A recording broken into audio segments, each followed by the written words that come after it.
this video, we're going to talk about the possible compatibility of the Lito 1 and the Lito X1 with DJI's FPV gear, such as the RC Motion 3, the FPV controller, and the Goggles 3 and N3. But first, we need to understand the context and DJI's history in the FPV world. Not many people know this, but the company's first step into this market was back in January 2017, when it launched a propulsion kit called the DJI Snail. That's a pretty forgotten chapter in the brand's history, but it was DJI's first real attempt to enter the world of FPV racing drones. The project came out as a complete propulsion system, featuring ultralight and powerful motors, with Tycoon controllers, offering high-speed response, and propellers that were 15% more efficient than the ones on the market, with a quick-release system. These components were developed using cutting-edge technology, specifically designed for lightweight, high-speed drones, aiming to deliver precise and aggressive maneuvers, exactly what hardcore FPV pilots demand. The DJI Snail was an ambitious project that proved DJI was already eyeing a piece of the FPV market, long before the digital wave took over. But in the end, it flopped, mainly because DJI tried to push its usual DJI way of doing things, with expensive components and a closed system, in a market known for being open, modular, and community-driven. Later in 2017, DJI decided to shift its strategy and created an FPV product designed specifically for its own drones, the DJI Goggles. These were headsets that simulated a massive 216-inch screen, delivering a fully immersive experience in Full HD, 1080p at 30 frames per second, with low latency and impressive stability.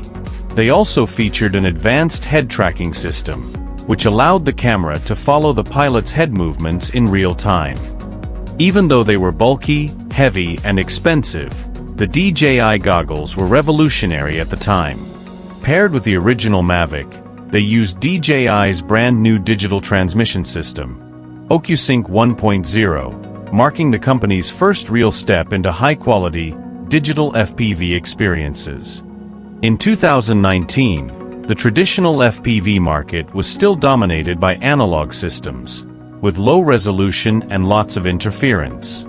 That's when DJI shocked everyone with a totally unexpected launch. But instead of releasing a new drone, DJI introduced a groundbreaking kit, the DJI Digital FPV System. It came with four main components: the FPV goggles, a dedicated controller, a digital transmission unit, and a camera.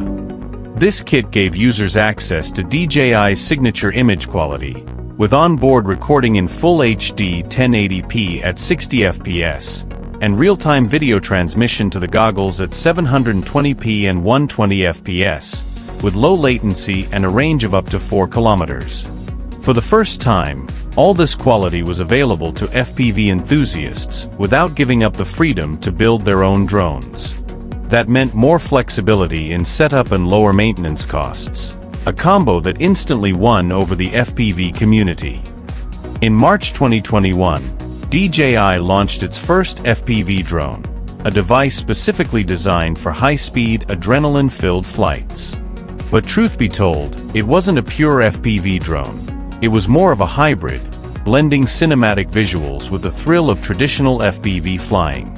It featured an innovative, sleek, and aerodynamic design, built to handle high-speed acrobatic maneuvers while still delivering stunning image quality. Along with it, DJI also revolutionized the way drones are piloted by launching the DJI Motion Controller, a compact device that allowed controlling the drone through intuitive movements. However, it also came with a standard controller for pilots who prefer the traditional way. Despite its FPV nature, it still maintained features of a cinematic drone, such as GPS-stabilized flight, emergency stop, and automatic return. It had a battery life of 20 minutes, and was the first DJI drone to use OcuSync 3.0 transmission technology, which operated on 2 transmission frequencies. It reached a range of 10 kilometers, filmed in 4K at 60 frames per second with electronic stabilization, and had front and bottom optical sensors. Despite all these features, it didn't manage to become popular because it occupied an unclear position.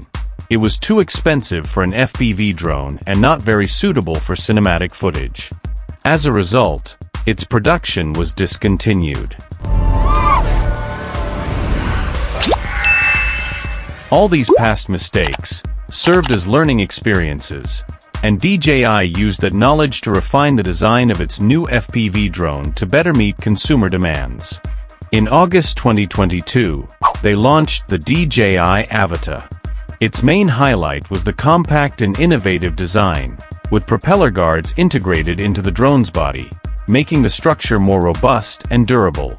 Along with this drone, DJI also released the Goggles 2, a more compact, lightweight, and comfortable headset.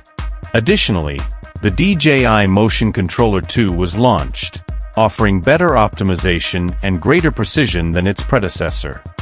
All these devices were based on OcuSync 3 transmission technology, which was shortened to O3. Around this time, DJI made a historic decision and opened compatibility for its FPV equipment. After facing strong pressure from users, DJI released an update that made other drones, like the Mini 3, Air 2, and Mavic 3, compatible with the Goggles 2 and RC Motion 2. This was a huge success since it had been a long-standing request from customers. From then on, all their drones became compatible with FPV gear. However, in 2023, DJI decided to end the compatibility party and launched the new generation of its transmission system, OcuSync 4.0. This built a technological wall, cutting off compatibility between older equipment and the new drones and controllers. O4 brought several important improvements, such as reduced lag between the controller and video, increased bitrate for a more stable and smoother image, and a significant expansion of range, making flight safer even in urban areas. O4 was the technological foundation that made it possible to launch the entire current generation of drones, such as the Neo 1 and Neo 2, compact and affordable drones that surprised everyone with their versatility and compatibility. The Avata 2, which solidified the success of DJI's FPV lineup, and more recently the Avata 360, which is revolutionizing the way we capture and edit aerial footage. The O4 Air unit, DJI's current FPV kit, which made it possible to bring this technology to racing drones. The Mini 4 Pro, the Flip, and the Mini 5 Pro, sub-250 grams drones that are compact, powerful, and a huge sales success. The Air 3S, a mid-range drone with a dual camera system that introduced the LiDAR era. And the Mavic 4 Pro, the most premium drone in the lineup, featuring an innovative design with 3 cameras on its spherical gimbal. The FPV gear that uses O4 technology includes the RC Motion 3, the Goggles 3, the Goggles N3, and the FPV Controller 3. Right now they're only compatible with drones that use this same technology, such as the Neo 1 and 2, the O4 Air unit, the Avata 3 and Avata 360, the Mini 4 Pro, the Air 3, and the Air 3S. I had to walk through this whole FPV compatibility timeline to set up the logic behind what comes next. The only drone in the Mini lineup that's compatible with the Goggles 3 and the RC Motion 3 is the Mini 4 Pro, and even then with limitations, since it wasn't designed as a true FPV drone. When it was first released, it didn't even have this compatibility. The feature was added later through a firmware update.